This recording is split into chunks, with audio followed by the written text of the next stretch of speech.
ফিলিস্তিনি কর্মকর্তারা বলেছেন রোববার প্রাথমিক বৈঠকটি অমীমাংসিতভাবে শেষ হয়েছে।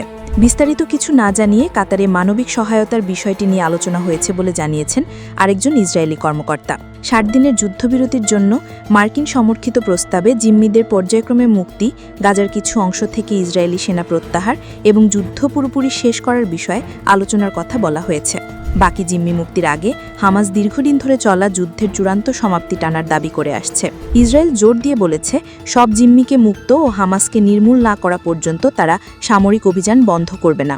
শুক্রবার ট্রাম্প জানাদিক বলেন, হামাস জানিয়েছে তারা মার্কিন মধ্যস্থতায় ৬০ দিনের গাজা যুদ্ধবিরতি প্রস্তাবের প্রতি ইতিবাচক মনোভাব নিয়ে সাড়া দিয়েছে এবং উল্লেখ করেছে যে এই সপ্তাহে একটি চুক্তিতে পৌঁছানো সম্ভব।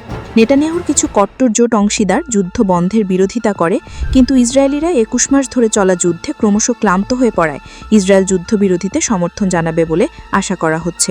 এই বছরের শুরুতে হওয়া যুদ্ধবিরতি মার্চ মাসে শেষ হয় এবং এটি পুনরুজ্জীবিত করার আলোচনা এখন পর্যন্ত নিষ্ফল হয়েছে।